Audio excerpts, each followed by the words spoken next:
Voiceover begins with a dramatic tone. The sun beat down fiercely on Ouagadougou's dusty streets, but inside the air-conditioned presidential convoy, the world felt far removed. President Ibrahim Traoré leaned against the car window, his mind on the important meeting ahead. "Your Excellency," his assistant said with urgency, "we're already running late. The economic delegates are waiting."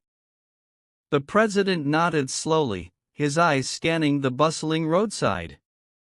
That's when he saw her, a young white woman with tangled blonde hair, crouched beside a pile of torn cardboard. Her clothes were dirty, her lips dry. People walked past her without a second glance. She sat with a rusty tin cup in front of her, her eyes glassy and lost. "Stop the car," the president said calmly. The driver blinked. "Sir, I said stop," he repeated more firmly. The tires screeched gently as the convoy came to a halt. His assistant leaned in, clearly uncomfortable. "Sir, we don't have time for this.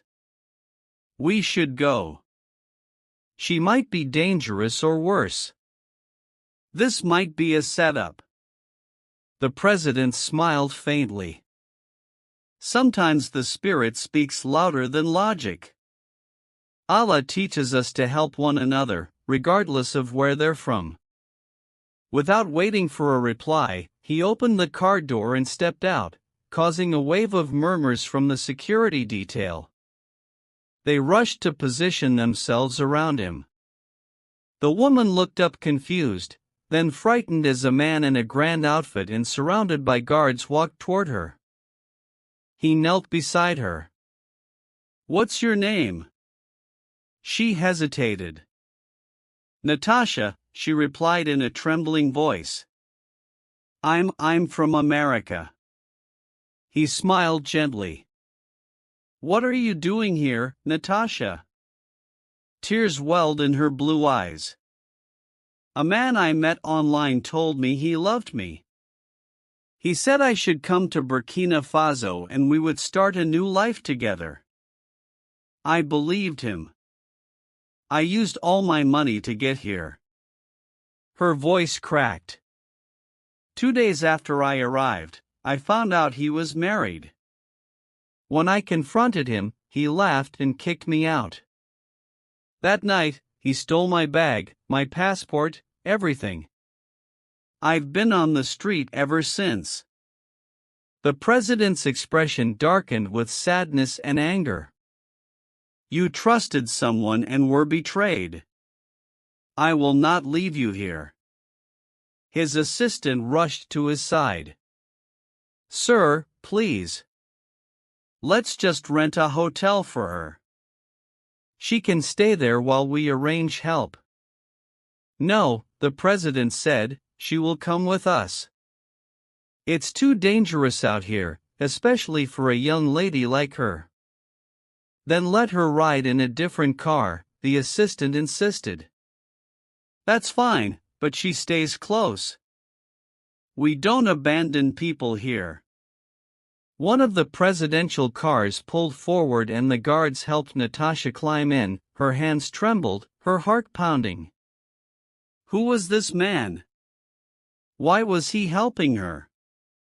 Later that day, after finishing his meeting, President Traoré returned home. He entered the guest room where Natasha sat on a soft sofa, her eyes red from crying. "I told them to give you food and clothes," he said gently.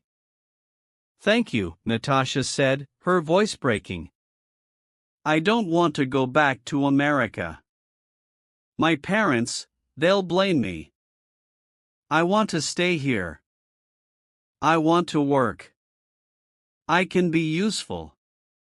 The assistant standing behind the president crossed his arms. "That's not advisable, sir.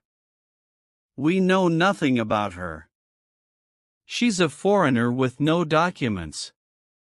The president turned to him and lowered his voice. "Do you remember what I told you?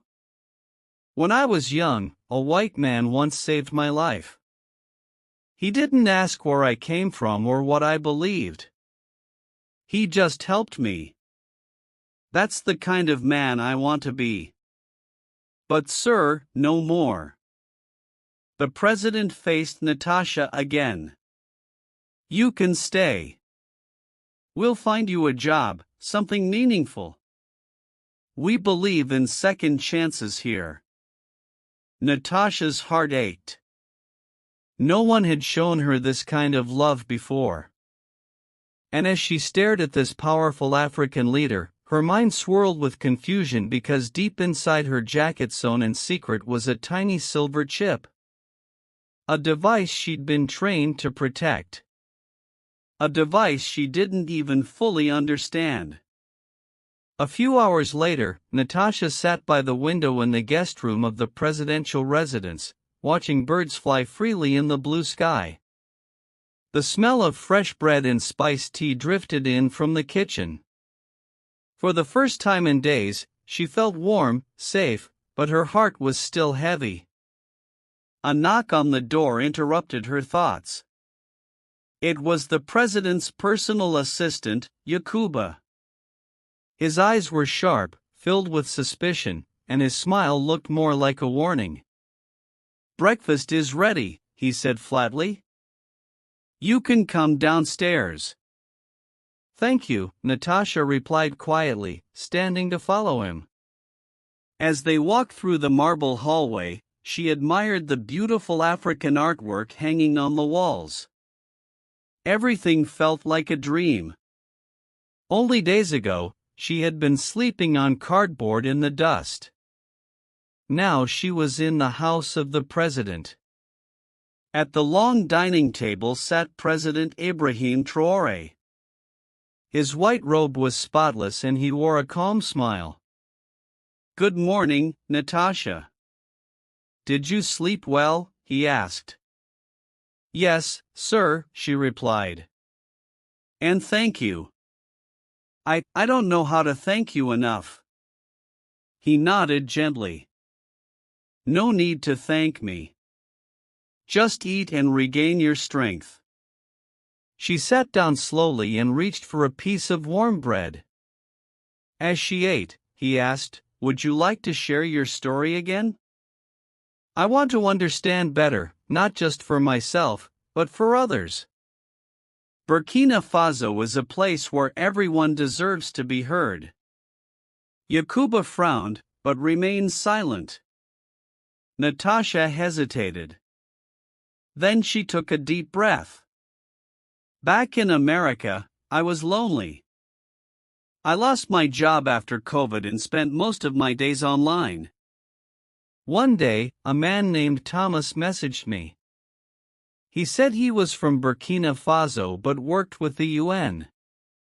He was kind, gentle, and told me I was beautiful. We talked for months." She paused to sip her tea. "Then he asked me to come. He promised to marry me, to show me his country, to help me start over. I sold my phone, laptop, and old jewelry just to buy the ticket." Tears filled her eyes. "But when I arrived, everything changed. His house was small and dirty. He didn't treat me like before. 2 days later, I found out he had a wife and children. I confronted him and he told me to get out. That night, he stole my bag, my passport, and all my money while I was sleeping on the floor. Since then, I've been on the streets." President Traoré sat quietly, his face filled with sadness. "You were deceived," he said softly. "And your story is not new. Many young women, even from here, are tricked every day. But I promise you, Natasha, your life doesn't have to end in shame." Natasha wiped her eyes. "I don't want to go back home. My parents think I'm a failure. They told me not to travel. If I return now, I'll never forgive myself." I want to stay here. I want to work and be useful. Yakuba leaned forward. Sir, we must consider our security. We can't just allow a foreigner to stay in the presidential residence. She could be anyone. President Traoré raised his hand calmly. And what if she is just a young woman who lost her way and needs help? Should we push her out because of fear? That's not who we are. He turned to Natasha. What skills do you have? Anything you can do? I studied photography, she said quickly. I can use a camera. Well, I also took a short course in public relations before things went bad. Perfect, the president smiled. We have a media team that captures the work we do in the community. You can assist them. I'll talk to the head of communications. Natasha blinked in disbelief. You'd really let me work here? Why not? We help our own and you are now under our care. But you must be honest with me. If there is anything else I need to know, tell me now. Her heart skipped a beat. For a second, she imagined confessing everything. That she had once been trained in a secret program. That she had been sent with a device to study him. But she didn't even know the full truth. She had been lied to, just like she had lied to others. All she knew was that the moment she arrived in Burkina Faso, something inside her began to change. There's nothing else, she whispered. Just thank you. President Traoré stood up. You start tomorrow. As he left the room, Yakuba pulled Natasha aside. I'm watching you, he said coldly. Don't think I've forgotten what you could be. Natasha looked at him, guilt rising in her chest. That night, in the quiet of the guest room, she reached into the lining of her torn coat and pulled out a tiny silver chip no larger than a coin. She stared at it, remembering the man who had given it to her before she left the U.S. Just slip it into his study, that's all, the man had said. She held it tightly in her palm, her hands shaking. I can't do this, she whispered. But somewhere far away, someone was already tracking her movements, and they were growing impatient. Natasha couldn't sleep. The silver chip lay hidden inside her coat, like a sharp thorn in her heart. The president had given her a bed, clothes, food, and now a job. But the mission she had been trained for haunted her like a shadow she couldn't escape. She stared at the ceiling, memories flooding her mind. It all started 1 year ago in a cold building in Washington, D.C. A man with gray hair and a permanent frown had walked into the room where she sat with 5 others. You are not soldiers. You are watchers, observers. You are to blend into any society, gather information, and act only when instructed, he had said. At the time, Natasha was desperate. No job, no hope. When someone approached her with a chance to travel, learn, and earn wealth, she didn't ask many questions. She was told her target was a rising African leader, one who spoke boldly against world powers, and refused to bow to foreign control. His name, President Ibrahim Traoré. Her orders were simple. Pretend to be homeless, gain his trust, and deliver the chip. It would do the rest. But nothing in the training had prepared her for the kindness he showed or for the warmth she now felt in the home of the very man she was sent to destroy. The next morning, Natasha joined the media team at the presidential office. The room buzzed with energy, photographers editing pictures, videographers uploading footage, and staff writing speeches. A tall woman named Acha welcomed her. "We heard your story," she said with a kind smile. "You're brave. Don't worry, we'll train you." Natasha nodded, overwhelmed by the team's support. For hours, she learned how to capture images during events, edit videos, and even write short updates about the president's visits to hospitals, schools, and farms. Every photo she took of President Traoré revealed something new.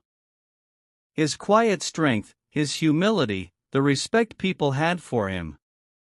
But someone else was watching her, too.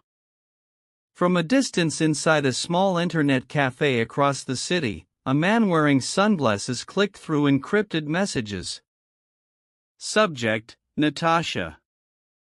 Status: in position. No delivery yet. No signs of data upload. Action: monitor. Prepare backup plan. He leaned back and muttered, "She's getting too comfortable." Back at the residence, Natasha walked through the garden after work. The sun was setting, casting a golden glow on the trees. She felt peace, but it didn't last long. Yakuba appeared beside her. "Enjoying your new life?" he asked. She nodded carefully. "You're doing well," he said. "Too well. Tell me, what are your real intentions?" She looked into his eyes. "To start over, that's all." He narrowed his gaze. "You don't strike me as someone who came here just to take pictures. We have many foreigners here, but none end up in the president's house." She tried to stay calm. "I didn't ask for this. I didn't even know who he was when he stopped for me." "Lies are easy," Yakuba said sharply. "But the truth always rises." Natasha swallowed hard. "If you think I'm dangerous, then report me. I won't stop you." He stared at her, then walked away without saying another word. That night, while everyone was asleep, Natasha stepped into the hallway and tiptoed toward the president's private study. Her hand trembled as she reached into her coat, feeling the chip. But as she touched the doorknob, her mind screamed, "Don't!" She backed away slowly, heart pounding. She returned to her room and locked the chip inside a box under her bed. The next day, the president called her into his office. "I saw your photos from the school visit," he said. "They were beautiful. The children's joy captured perfectly." Natasha blushed. "Thank you, sir." He looked at her closely. "You remind me of someone. Years ago, I met a European volunteer in Mali. She worked in an orphanage helping children with no family. She told me that sometimes when the world turns its back on you, it's a sign you must turn your face to the sun." I never forgot her. Natasha smiled faintly. "She sounds wise." "She was," he said. "And I see that same spirit in you." She wanted to cry. How could she hurt someone like him? How could she go through with the plan? Just then, Yakuba entered the room. "Your Excellency, you have a visitor." "Who is it?" "An American says he's from the embassy. His name is Mr. Grant." Natasha's stomach dropped. "Send him in," the president said. Moments later, a tall man with gray eyes and a stiff suit walked in. "Miss Natasha," he said coldly. "We've been looking for you." President Traoré looked confused. "Do you know him?" Yes, Natasha said slowly. He works with the organization that helped me travel here. Mr. Grant's eyes narrowed. You're needed back in the States. Urgently. Natasha looked at the president, then at the man who had trained her to obey. I'm not leaving, she said firmly. Mr. Grant's face tightened. We'll see about that. As he walked out, President Traoré leaned toward Yakuba. Keep an eye on that man. Something doesn't feel right.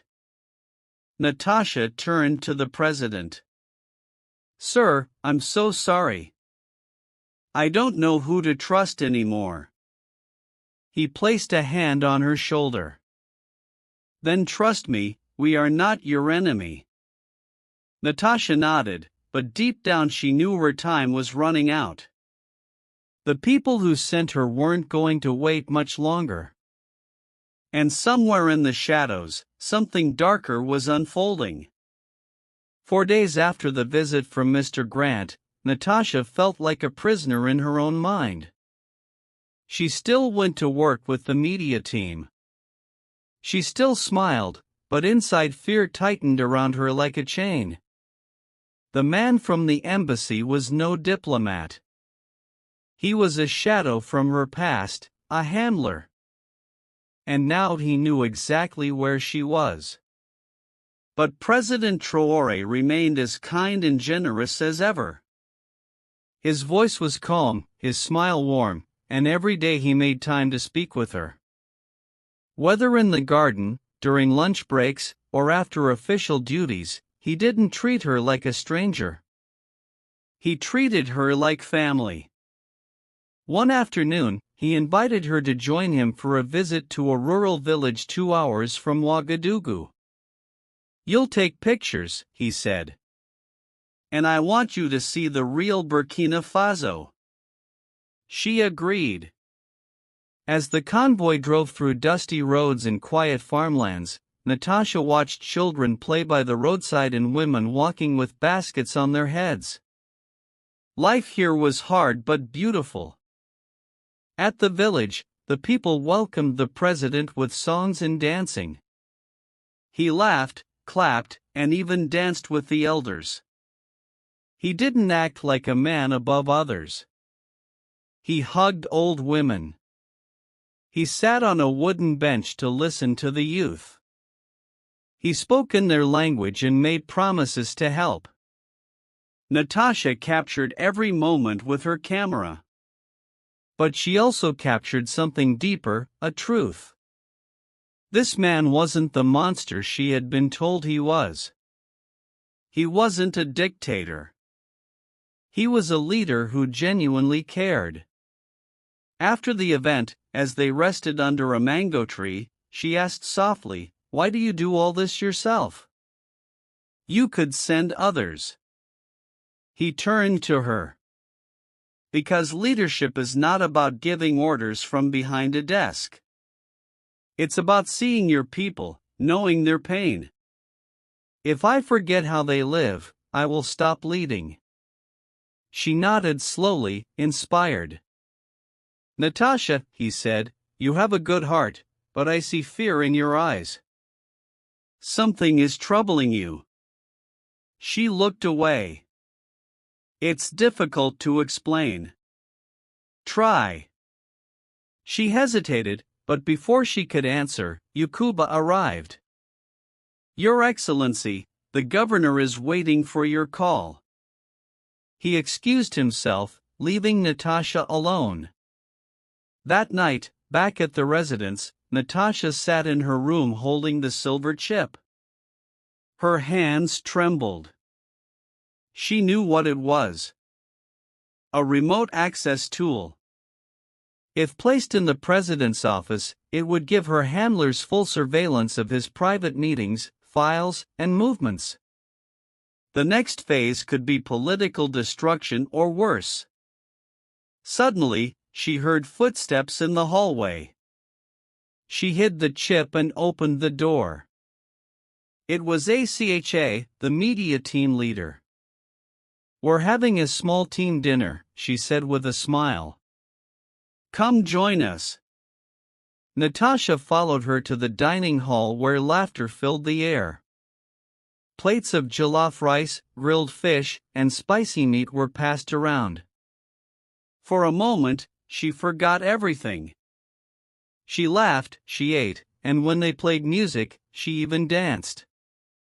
As the night ended, Acha walked her back to her room.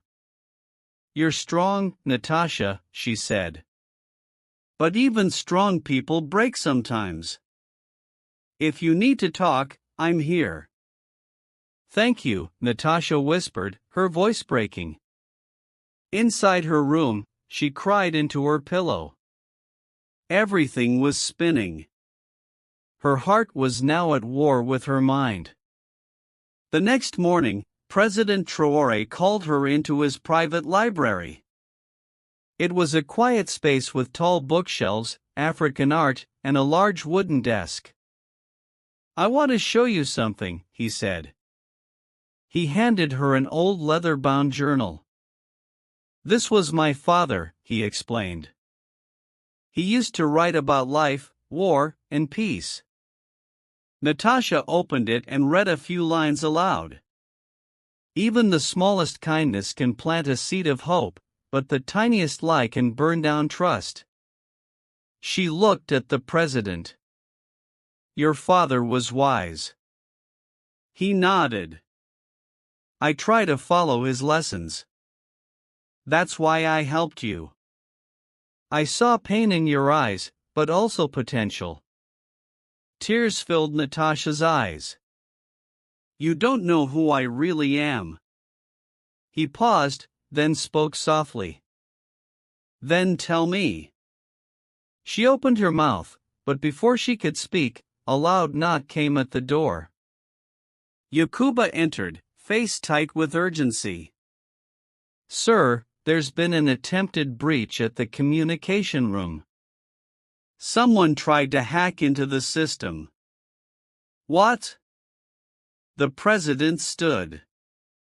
The system's protected, but the IT team traced an unusual signal trying to connect from inside the residence. Natasha's heart stopped. Find the source, the president ordered. Shut everything down if you have to. Yakuba nodded and left quickly. The president turned to Natasha. Do you know anything about this? She shook her head. No, but her voice betrayed her. He looked into her eyes. You're hiding something, Natasha. Her lips trembled. I want to believe you. I really do, he said quietly. But I've been a soldier for too long to ignore danger. She broke down. I never meant to hurt you. I was told you were the enemy. They trained me to bring a chip, to put it somewhere in your office, and then they would do the rest. I didn't know what it would do. I didn't want to be part of it anymore. I swear. The president stood silently, his face unreadable. You have the chip? He asked. She nodded slowly, then reached into her coat and brought it out with shaking hands. It's here. I never placed it anywhere. Please believe me. He took the chip and held it for a long time. Then he called Yakuba back into the room. Place her under gentle watch, he said. No handcuffs, no punishment, but no freedom either. Not yet. Yes, sir, Yakuba replied, his eyes still burning with suspicion. As Natasha was escorted away, her heart ached. She had confessed. She had told the truth. But would it be enough? Or had she already done too much? Natasha sat on the edge of the bed in the small guest room, now her new temporary space under light surveillance. 2 guards were posted outside the door. The windows were locked. She wasn't allowed to access the internet or leave the compound. Even though she was not in a cell, she felt like a prisoner. But what hurt her most wasn't the guards or the locked door. It was the change in the president's eyes. Before he looked at her like a person. Now he looked at her like a puzzle. Still, she was grateful he hadn't thrown her into prison. Or worse. In most countries, a spy caught in the president's house would disappear forever. But Ibrahim Traoré was not like most leaders. A knock on the door made her jump. It opened slowly. Yakuba stepped inside with a deep frown. He didn't bother to sit. "I still don't trust you," he said. "I know," Natasha replied, her voice low. "But the president says you should be given a second chance," he added. "So here I am delivering his kindness." He placed a tray of food on the table. "Thank you," she whispered. Before he turned to leave, he paused and said, "They're watching you. You know the people who sent you. Don't think you're safe just because you told the truth." "What do you mean?" she asked, confused. He looked back, his voice suddenly quiet. "They sent a backup. A second agent. We intercepted a message yesterday. You're not the only one." Natasha's breath caught. "A second agent," she whispered. "Who?" "We don't know yet, but the message said, 'Plan continues. Subject compromised. Second phase activated.'" She covered her mouth with her hand. Yakuba moved closer. "If you really care about this country, you need to help us stop whoever it is." "I will," she said without thinking. "But I need to see the president. Please, I need to explain everything." He studied her. "If he agrees, I'll take you tomorrow. But if you're lying again, Natasha, this time no one will stop me." She nodded quickly. "I understand." That night, Natasha couldn't sleep. She kept remembering the faces of everyone she had met since arriving. ACHA, the photographers, the kitchen staff, the children in the village. Any one of them could be the second agent. Or maybe the agent hadn't arrived yet. Her thoughts were spinning when something unexpected happened. At 3 a.m., a small rock hit her window. She rushed to the curtains and peeked out. A man stood under a tree in the shadows. He wore dark clothes and had a hood over his head. He pointed at his wrist like he was wearing a watch, then disappeared into the night. Her heart pounded. She recognized the hand signal. It was a warning, and only someone from the same training could have sent it. She backed away from the window, terrified. They know where I am and they know I've switched sides. The next morning, Yakuba arrived early. "Come, the president will see you." He led her through quiet hallways to the presidential office. She wore a simple cream blouse and long black skirt, clothes given to her by the staff. She had no makeup, no tricks, just truth. President Ibrahim Traoré stood by the window when they arrived. He turned slowly. "Sit," he said calmly. She sat. He folded his arms and looked at her. "You told me the truth. But that doesn't erase the danger. Now there's news of a second agent. What else do you know?" I didn't know about the second agent," Natasha said. "Honestly, they never told me, But someone sent a signal to me last night. They're watching me. Maybe they think I'm still part of the plan. The president nodded slowly. We checked the chip. If you had placed it in my office, it would have recorded every word I said, every call, every movement. It was dangerous. I know, she said, her voice shaking. And I was scared, but I didn't do it. I couldn't. After meeting you, after seeing the way you care about your people, I knew I couldn't be part of hurting you. He was silent for a long moment, then said, You said something before. That you were lied to. What did they tell you about me? That I was planning to close my country to international aid? That I hated the West? That I was forming secret military alliances that could start a war? The president gave a short laugh. So wanting to protect my country makes me an enemy? Natasha looked down. I know better now. He leaned forward. Then help me. Whoever they sent next, find them. You know how they operate. I'll do my best, she said. Just then, Yakuba returned with a folder. We checked all new arrivals this week. One man stood out. Claimed to be a journalist from South Africa, but his documents are fake. Natasha looked through the file. His name Derek Lane.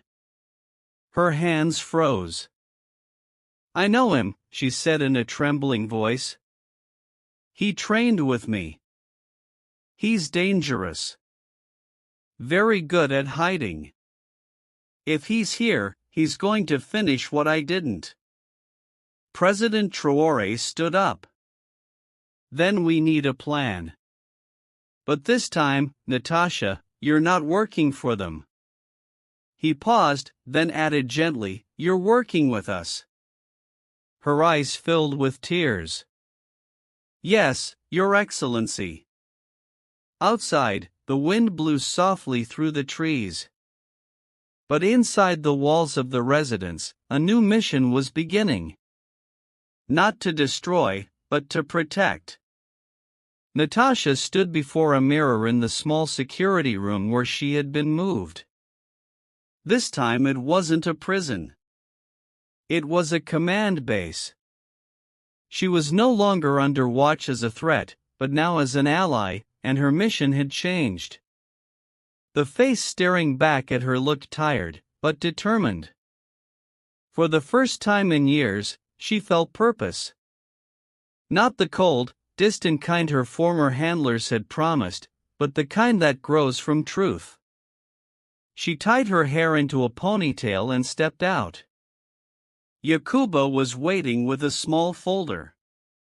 This is everything we have on Derek Lane. Fake journalist arrived 2 days ago, claimed he's working on a story about African leadership. He's staying at a guest house in the city. Natasha opened the file and scanned the documents. He's using the same cover we were taught during training. Yakuba nodded. We also discovered he tried to apply for media clearance to attend the president's next village outreach. That's where he'll strike, Natasha said. He always prefers open spaces, less security, easier to escape. President Ibrahim Traoré joined them moments later, dressed in a simple cream kaftan. We go public tomorrow, he said. There's an event in Kédougou. We're opening a new health center. Then that's his target, Natasha said. He'll make it look like an accident or a protester. He won't shoot. He'll use something quiet. Maybe poison. Maybe a drone. Yakuba raised his brows. A drone? Yes, Natasha explained. He's good with tech. Back in the US, he trained with small machines. If he has a clear view of the stage, he won't need to get close. The president folded his arms. Then we must make sure he never gets the chance. A plan was formed. Yakuba arranged for Natasha to attend the event disguised as a member of the media team. She would wear a hat, sunglasses, and carry a camera. Her goal: spot Derek Lane before he could act. That evening, as the sun dropped below the horizon, President Traoré called Natasha into the library. He sat across from her and spoke gently. "Why did you change your mind?" She paused, then answered honestly. "I think because you didn't treat me like an enemy. You didn't shout. You didn't punish me.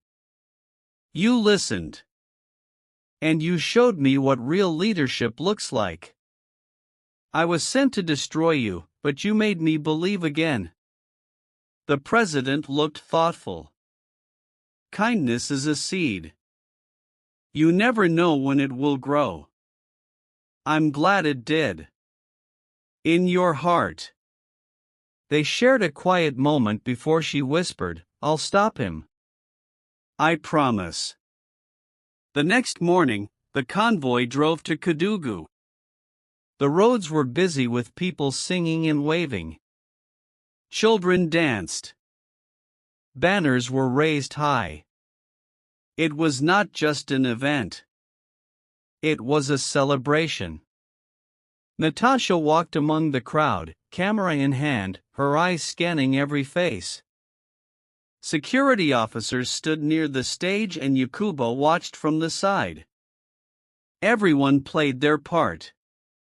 Then she saw him standing near a water tank pretending to adjust a camera tripod. It was Derek Lane. He wore a dark shirt, cap, and sunglasses. In his hand was a small black remote half hidden in his coat. Natasha's blood ran cold. She whispered into her communication device. "He's here near the tank. Black shirt. He has a remote." Yakuba responded immediately. "Copy that. Approaching." But before the guards could reach him, Derek spotted Natasha. Their eyes met and he smiled. Then he ran. Chaos exploded. People screamed and scattered. Guards chased him. Natasha dropped her camera and followed, her feet pounding against the dirt path. Derek dashed through a narrow alley, knocking over fruit stands and pushing past shocked villagers. Natasha followed closely, refusing to give up. Finally, Yakuba appeared from the side and tackled Derek to the ground. They wrestled for a moment before Yakuba grabbed the remote and tossed it aside. Natasha rushed forward and kicked it away, then picked it up. Inside was a tiny red button, armed and ready. She looked at Derek, who now lay pinned beneath two guards. "You were sent to finish what I refused," she said. Derek spat. "You betrayed the mission." "No," she replied calmly. "I betrayed the lie." President Traoré was quickly moved to safety as security swept the area. An explosive device hidden inside a nearby loudspeaker was discovered and disarmed. The event continued later, this time with tighter security. The president still gave his speech, his voice steady and filled with hope. "We will not be afraid," he declared. "We will not bow to shadows or fear. Burkina Faso will rise with the truth, with love, and with strength." The crowd cheered. Back at the residence, Derek was taken into custody. And Natasha stood before President once more. "You saved my life," he said. You saved mine first, she replied, tears in her eyes. He nodded. The people will hear your story, not to shame you, but to show them that redemption is real. I don't deserve that, she said quietly. But you've earned it, he replied. Yakuba smiled for the first time. You've done well, Natasha. She breathed deeply for the first time in days. The weight in her chest lifted. The chip was gone. The lies were broken. A few weeks had passed since the attempted attack at Kédougou. The people of Burkina Faso were still talking about it. How the president had been so close to danger and how a white foreign girl once seen as a beggar had helped save his life. But Natasha wasn't interested in fame or attention. She only wanted one thing, to fix what she had broken. Each day she worked with the media team, but her responsibilities grew. The president asked her to assist with community reports, help organize charity events, and teach children photography. Her face was no longer hidden. People recognized her now and waved when she walked by. Madam Natasha, little girls would shout with excitement, "Take my picture."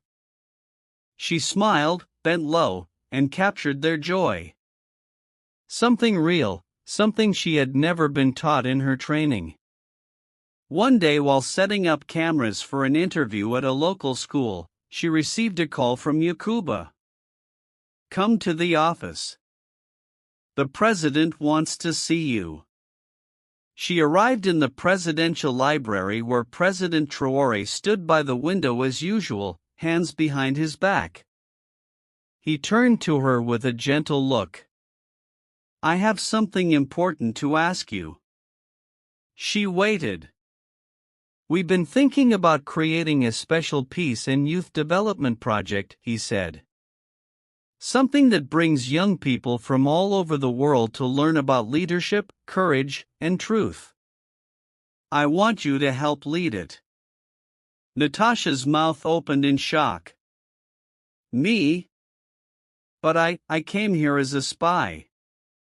And now you stand here as a changed woman, the president replied.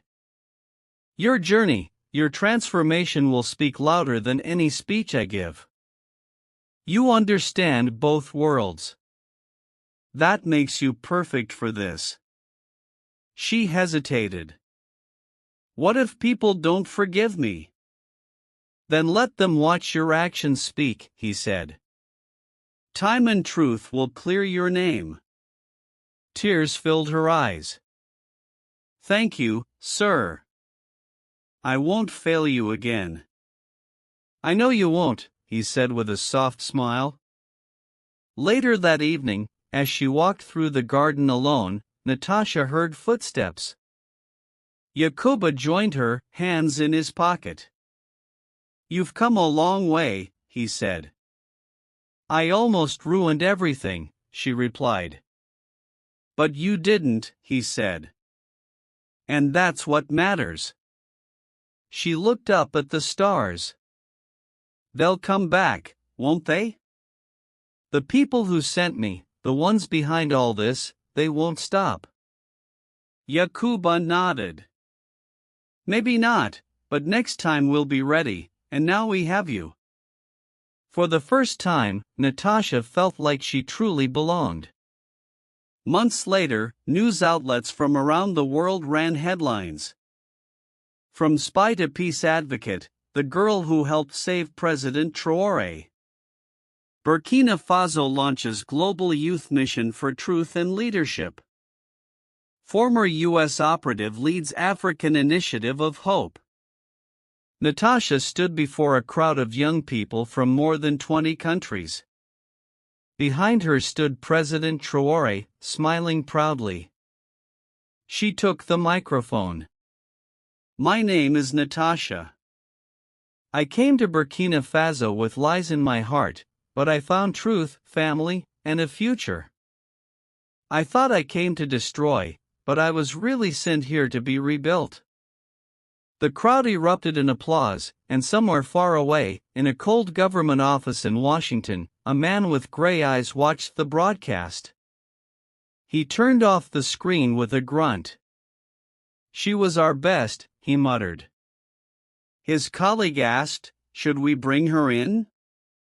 The man shook his head. "No. She's not one of us anymore."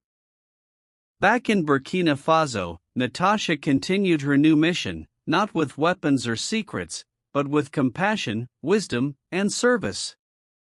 One afternoon, while walking beside President Traoré through a school compound they were rebuilding, she turned to him, "Sir, do you think people like me really change?"